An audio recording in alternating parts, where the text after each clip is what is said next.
Welcome back into the Sports Source. This segment of our program brought to you by Phil Cobble, Fine Homes and Land. You see the phone number right there, and you see that beautiful home right there. If you are out and about this weekend checking out the new Sentinel Open over at Fox Den, swing by this split-level traditional home, 2/3 of an acre, right in the Fox Den subdivision right there, listed at $329,500 exclusively with Phil Cobble and his team. You're not going to get that low price from anyone else.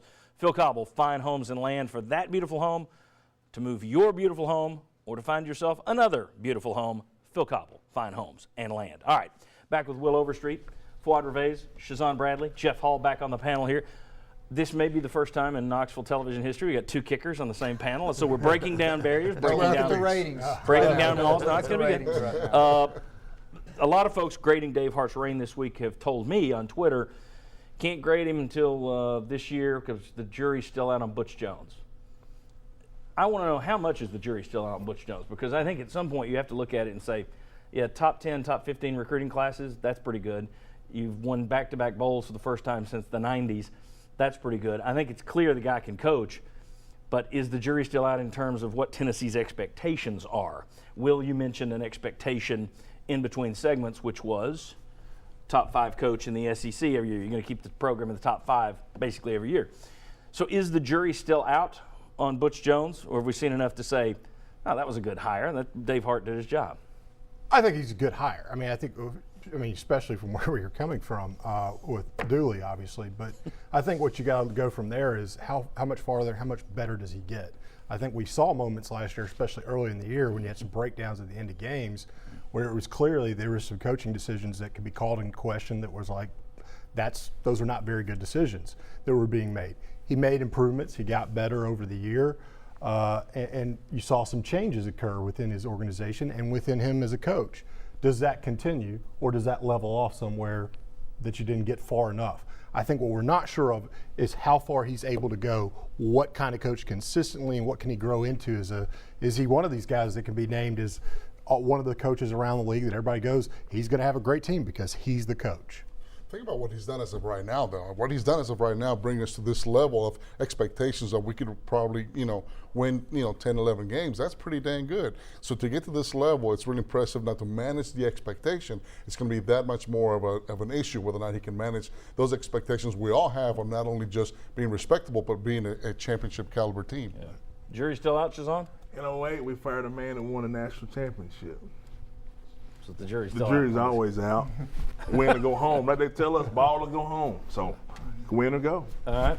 Jeff Hall. I've been a fan of Butch Jones since he first stepped on campus a few years ago. That night that 60, 70 of us showed up in a team room that none of us had ever seen the inside of, and he stands there with his hat in his hands and says, guys, this isn't going to work without your help. I'm the new guy in town. And then he proceeded to answer questions for about half an hour. And I don't care what you're trying to do, if you're running a business, leading a church, leading a football program, changing the culture of an organization and moving it in a positive direction is one of the hardest things I think anybody can do.